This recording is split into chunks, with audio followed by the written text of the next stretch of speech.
халқымыздың салт санасы мен әдет-ғұрпына байланысты шілдеқана, жоқтау, сыңсу, жар-жар, ән, күй, қар өлең, жұмбақ, жаңылтпаш, жыр терме, бата, жарапазан сияқты мұраларымыз ауызекі түрде таралып, ұлтымыздың және әлемдік адамзат прогресіне өзіндік үлесін қосуда. Осындай ұлы құндылықтар сақталған өңірдің бірі Ақмола облысы. 19 ғасырдағы қазақтың классик ән өнерінің негізін қалап, сал-серілік дәстүрді бізге жеткізген ақан сері, Біржан Сал, Өкілі Ыбырай, балуан шолақтар салған әншілік өнердің түп негізі де осы Ақмола жерінде жатыр. Ақмола өңірінде сақталған рухани құндылықтарды жинау, сақтау, жаңғырту мәселесінде әлі де олқылықтар бар екенін осыған дейінгі жасалған ғылыми зерттеулерден көруге болады.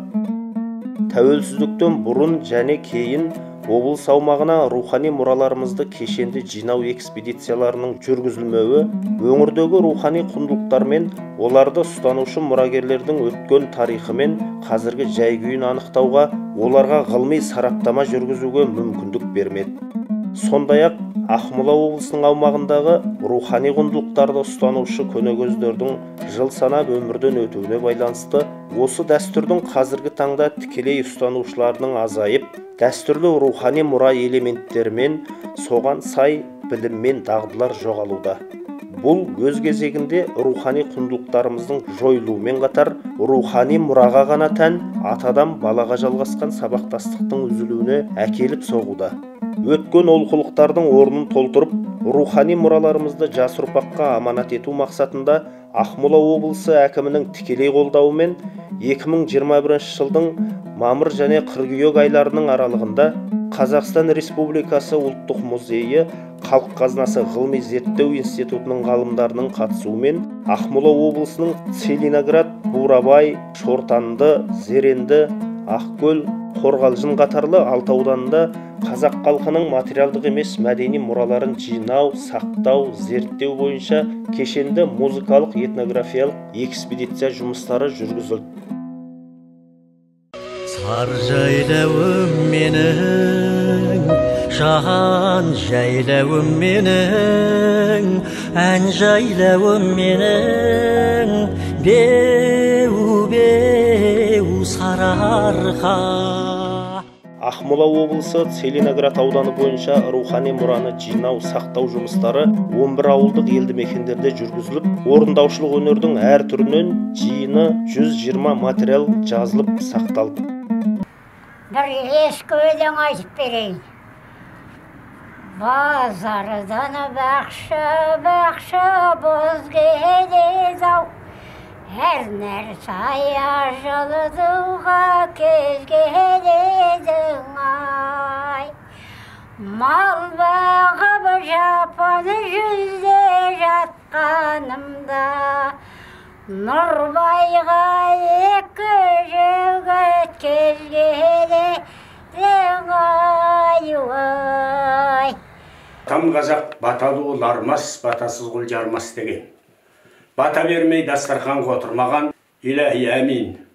Әмин десең маған, бата берейін саған, күрпілдесін сабаң арта берсін бағаң. Бүкіл дәулетті бабаңның малын берсін саған. Әуелі Құдайым оңдасын, онан соң қыдыр қолдасын, 90 інген боталап 9 келін қолдасын. Ұлың он шақты болсын, қызың 10 шақты болсын, қазаның қаспақты болсын, сиырың баспақты болсын. Ey Allah'ım, барлығын сақта, елді жармен сақта, биен таймен сақта, әржат жүгмен сақта, өзіндік құнымен сақта. Әмин, Аллаху Акбар. Қабыл болсын. Ал енді мынау шын бәді өлең құсағанменен бәді тақ өлең емес. Қазақтың өзінің ұлттық салт санасы бір кезде көшпелі қазақтың жас жігіттерінің мысалы жігітшілік жасағанын білдіретін өлең.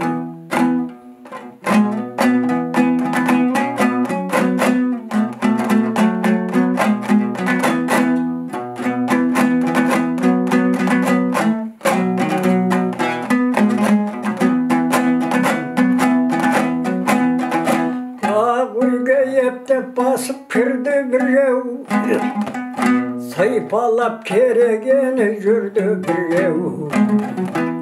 Keşik beyiz degeninden tappan soğun, етеген ақ көйлектің түрді біреу. Қырдан ұшқан қанды көз қаршығадай, аққуын айдың көлдің елді біреу. Шіркін ай осы кеште таңда тұрмай, жібермей ұстап тұрса түнді біреу. Қожаның шығып кетпей қайтып тұрар, сорғанда солқылдатып білді біреу. Қайрақбайдың күйі ой тербеу.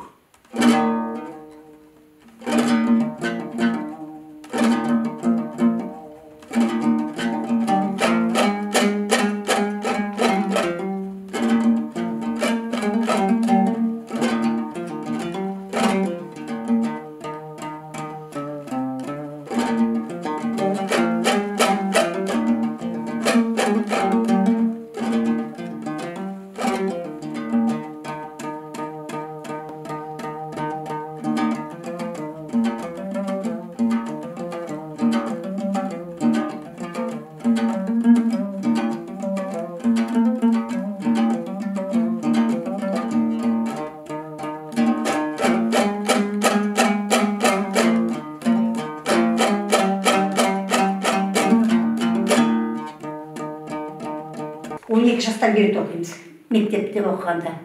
Кімнен үйрендіңіз? Осыны үйренгеніміз әке шешеме рахмет айтамын. Әкеңізді, шешеңізді кілем тоқитын, ә? Иә, әкем енді сақина соғатын. Зергер болған ғой ұста. Иә, сақина соғады. Сосын мынау несі осы кергіштерді әкем істеп береді. Қазір мен бір айдың арасында 4 шәкіртім бар. Бір айдың ішінде? Бір айдың ішінде. Міне көрсетейін, ане тоқыды. Өзі бастады, өзі бітірді. Міне осы тоқыды. Қанша жастар қыз? Бұл жас 12 жаста, қыз 12 жаста. Қызым Жансая, ең ақылды, ең мықты. Күнде уақытында айтам, сабағыңды оқы, сабақтан кейін кел. Тек сабағыңды қалдырма. Мектепке барып, сабағыңды оқып, кеш болса да, сағат 4 болса да келеді, 5 болса да келеді, өзі ұнатады тоқуын. Осыны өзі тоқыды. Бурабай ауданы бойынша рухани мұраны жинау сақтау жұмыстары 8 ауылдық елді мекендермен бір қалада жүргізілді. Нәтижесінде орындаушылық өнердің әр түрінен жиыны 47 материал жазылып сақталды. Айналайын балалар, мына асықты көргенде менің көңілім бір көтеріліп қалады. Оның себебі біздің сендердей кезіміз осы асықпенен тікелей байланысты болды. Біздің өміріміздің негізгі ойыншығы осы асық болды. Сондықтан көшеде келе жатқанда жолында асық кездесіп қалса, әлгіні қалтама салып алып, жуып, анадай жерге қоямын. Асық ойыны балаларға үлкен табыс береді екен, өсу береді екен. Балалардың уақытын дұрыс пайдалануға көмектеседі екен. Қазір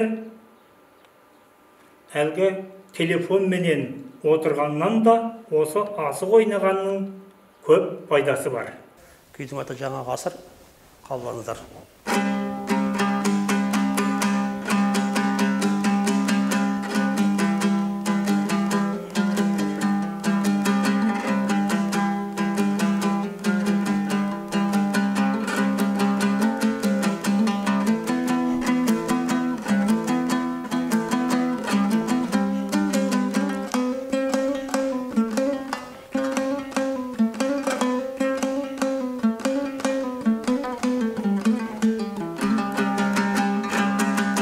Үшбақан дейміз.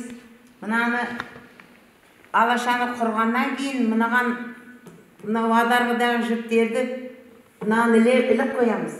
Ілмесек, ол мына жерде өз бетімен алаша болмайды. Мысалы, міне алашаны жіпті байлап отырамыз, балалар жіпті жүгіріп отырады. Біз бір-бірден мынаған тізіп байлап отырамыз. Мынау адарғыға да жіпті төрт жіптен мынаған байлап отырамыз, бөлек-бөлектен. Сосын мынау болғасын, мынау қызыл, жасыл, әртүрлі жіптер болады. Сонда әртүрлі жіптер әртүрлі түс болып, жол болып алаша болады. Содан кейін мынау адарғыны көтереміз бұлай. Көтергеннен кейін арқауды өткіземіз, арқауды. Мына жерде алашаға. Арқауды өткіздік. Арқауды өткізгеннен кейін мына мені қылышпенен бұлай теріп алып, сосын бұлай бүйтіп әкеп, бұлай өзімізге қарай соғамыз. Облыстың Зеренді ауданы бойынша рухани мұраны жинау, сақтау жұмыстары 11 ауылдық елді мекендерде жүргізілді. Нәтижесінде орындаушылық өнер мен қол өнерге қатысты 108 материал жазылып сақталды.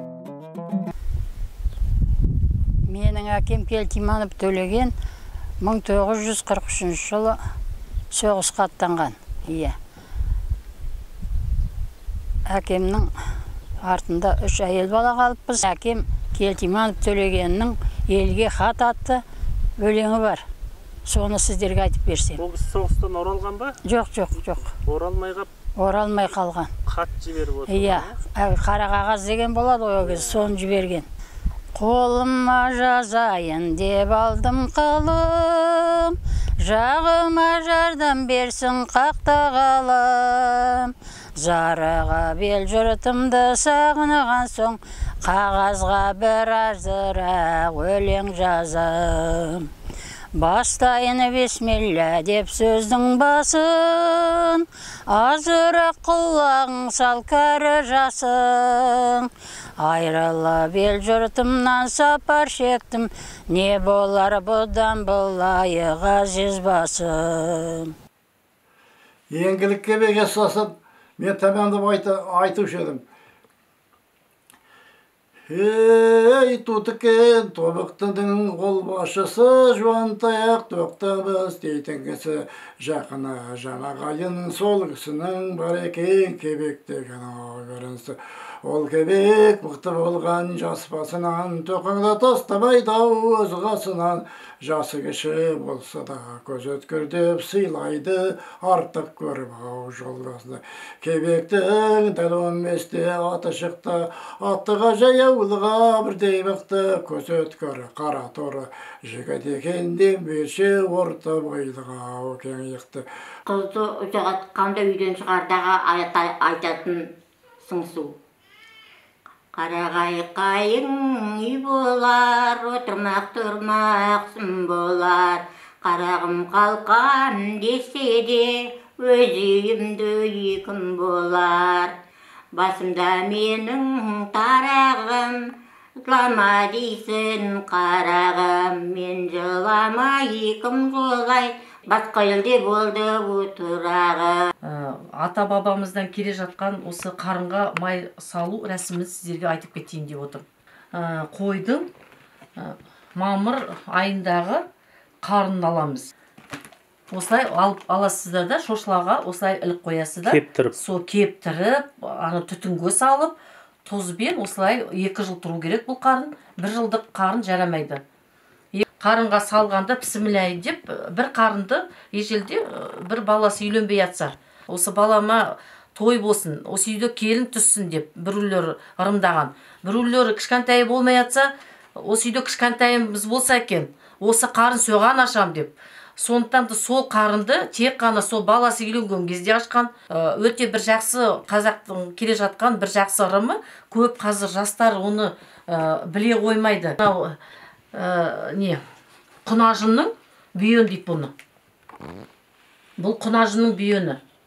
Егер де бұл құнажынның бүйенге салынған май, жаңағы сияқты, қарын сияқты істелінеді барлығы.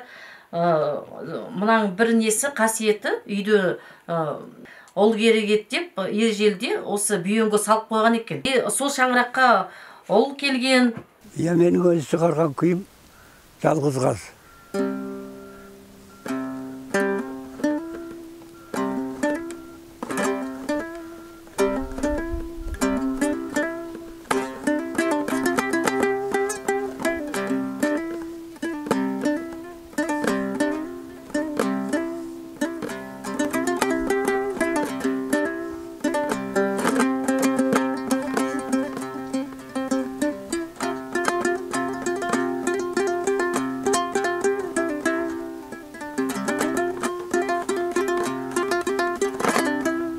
Мен жаңылбаш айтып берейін. Сіркені мен 40 сықтым. Сірке мені 40 сықты. Сірке мені 40 сықты. Сіркені мен 40 сықтым. Дәстүр бойынша қызымды тәрбиелеп, барған жерінде өнерлі болса екен, семьясын жақсы қылып ұстаса екен, қазақы болса екен деп өзімше шамам келгенше тәрбиелеп жатырмын. Бірінші рет бұны тіге салу өте қиын. Анамыз кезінде материалды алатын, оған форманы сүтпен тұзды езіп түсіретін, неше күні түні сызып, оюларды қазақ осылай түсіріп алады да, сызуын. Сызуын сүтпен тұз дейсіз ба, ол қалай? Сүтпенен тұзды езіп, соны кәдімгі мынандай четка сияқты нәрсеменен жіңішке қылғалам болады ғой, қылғаламдарменен соменен түсіріп сызасыз. Неге сүтпен тұзбен? Сүтпен тұздың жағу тарихы ол өшпейді. Тарсылдатып тіккенде мысалы сабын нелер болса шаң болып шығып кетеді ғой. Ол көп уақыт тұратын болғандықтан сүтпен тұз тайға таңба басқандай болып түсіп қалады, сол бойы тұрады. Тіге бересіз, өшпейді. Сосын артынан тігіп болғаннан кейін ол жаңа біздің бүйтіп шаншылғаны арқылы сүтпен тұз ойын қасиетті нәрсе ғой, түсіп отырады үгіліп. Қорғалжын ауданы бойынша рухани мұраны жинау, сақтау жұмыстары 9 ауылдық елді мекендерде жүргізіліп, орындаушылық өнерге байланысты 79 материал жазылып сақталып. Мен бала күнімде әжемнің бауырында өстім. Әжем маған қасында жүргенімде ұлпанжан, ертең мен өліп қалсам, сен мені жоқта деп осы жылауды үйрететін маған. Мен бірақ әжем қайтқанда 13 жаста болдым. Жылау айтып жылай алмадым. Сондықтан да мен әкем қайтқанда, әкеме құрбылары келіп, жаңағы апалар маған көріскенде, мен осы әжемнің үйреткен жылауы есіме түсіп, мен осы жылауды айтып жыладым. Мінгенде атын кермедай, кекілден аққан термедай. Әкешім келдеп шақырсам, ұлпанымның даусы дермедай. Төрге бір сандық қояйын, оюлап бітпес ояйын. Төредей болған жәнәкем, орныңа кімді қояйын. 1982 жылы Қарғалыда Исаның Ахмет деген менің ұстазым бар. 97-ге дүниеден өтті. Соның жаңа жасында ол кісіні мен қинадым. Ата, жыламды 3 кесетке дей әлі бар деген. Ата, сізден сөз шықпайды деген кімнен ат? Біріне айтсаңыз еді. Сонда қарағым бөлігін деп сөйдеді. Оны ата дедім. Сонда әлгі кісі бәйтін айтпастан бұрын Досбол бабамызға 100 жастаған екен, сол кісіге келіп сұрақ қойған екен деді. Жасықтан басын көтеріп Досбол бабамыз, балалар, шамаң берсе жауап берейін, қандай сұрақ қойайын деп еді. Сонда ол кісі айтқан екен, сұрақ қойған екен. Ел бастау қиын ба, қол бастау қиын ба, сөз бастау қиын ба? Сонда бабамыз тұрып айтқан екен. Ел бастау қиын емес, соңынан ерген елің болса, қол бастау қиын емес, көк найзалы ерің болса, бәріне сөз бастау қиын, тауып айтсаң береке қалады, таппай айтсаң келеке қалады деген екен. Жылт-жылт етіп от шығар, мөлт-мөлт етіп су шығар. Майман тымақ басында, екінісі қасында. Ол самауырын. Қазақтың аты шулы шұбыртпалы Ағыбай батыр 90-ға келген шағында аты шулы Аға Сұлтан болған.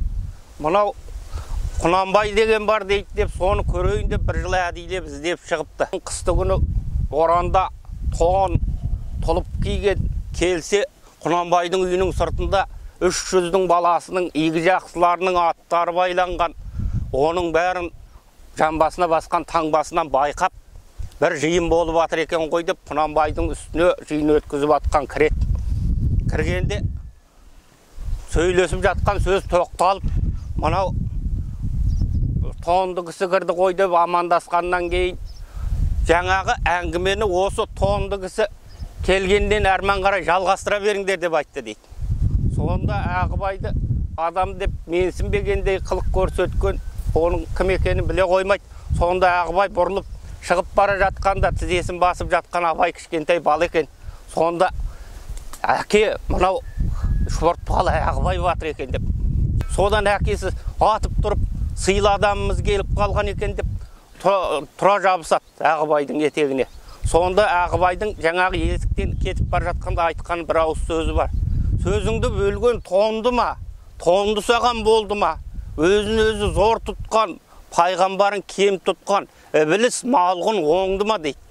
Осы сөзді айтып, жаңағы қолынан ұстап шығармай алып қалады. Сонда Ағыбай Құнанбайға айтады: егер бір аяғым мына табалдырықтан шығып кетсе, Құнанбай атың жоқ еді деп, сол жерден Абай аман алып қалған екен Құнанбайды деп айтады. Мынау енді бұрын қыз ұзату салтында бала кездерде көбірек айтқан арыз өлеңдеріміздің бірер үзінді айтып берейік. Қыздар жақ, жігіттер жақ болып екі бөлініп арыз өлең айтатын, қызды ұзатып шығарып салатын кезде. Сонда былай бастайды: базардан алып келген тағаларым, ой құрбым қошендай, білмедім арзан қымбат бағаларын, айрылған жерің осындай. Жылама өксіп өксіп, жан құдаша, ой құрбым қошендай, артыңнан іздеп барар ағаларың, айрылған жерің осындай.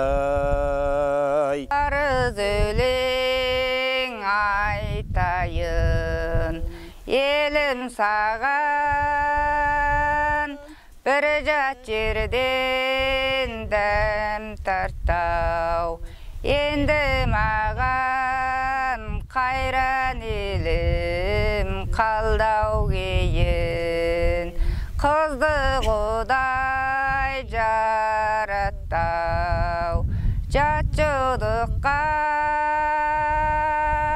өз елінен топырақ бұйырмаған, қайран елім қалдау кейін. Облыстың Шортанды ауданы бойынша рухани мұраны жинау, сақтау жұмыстары 5 ауылдық елді мекендерде жүргізіліп, нәтижесінде орындаушылық өнердің әр түрінен 46 материал жазылып сақталды. Алтайдың салдым сайран көнбетін аяу, ақ қағаз жазу жаздым бір шетіне, ай осылай жамағатым ай. Өлеңді ақындықпен мен айтпаймын ай, айтайын құдаларым құрметіне, ай осылай жамағатым ай. Ақ күмбез ауылым бар ай, ақ жарқын бауырым бар ай, шыныққан шын жүректей қауымым бар ай, осылай жамағатым ай. Қарат бермісем тағажуғай, үш көйлек кисем жаға жұғай, мен жолам ой кімчіларай, анам мен енем қабат жұғай. Барадей көшіп ауылым, ой алмалы Алланың кім көнбейді салғанын ай, мереку қылма боспа келеку, дидарыңа біз құмар өзіңді чай жеңейші.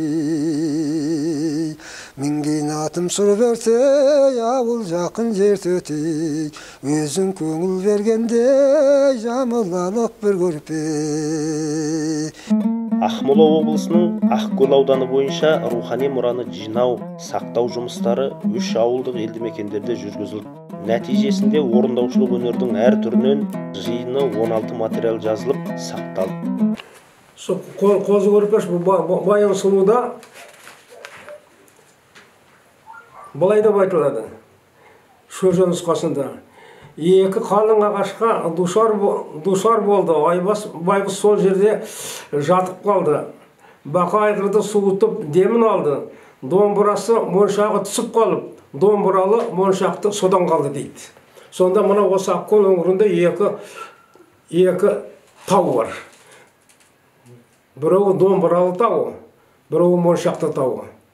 Осы маңдағы ең биік тау ол домбыралы. Одан кейінгі тау моншақты. Қыздардың әкесін жоқтау, қайтыс болғанда әкесін жоқтаған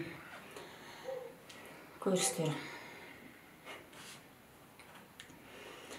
Бісміллә сөзді бастайын, асығыс айтып саспайын. Иманды болғыр әкем-ау, аузымнан қалай тастайын.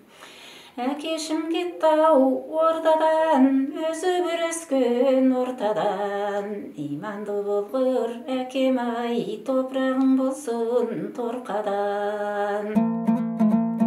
Ақмола облысынан жиналған бұл құндылықтар егемен еліміздің өнертану, әдебиеттану, мәдениеттану саласында жас ұрпаққа мәңгі қызмет етері сөзсіз.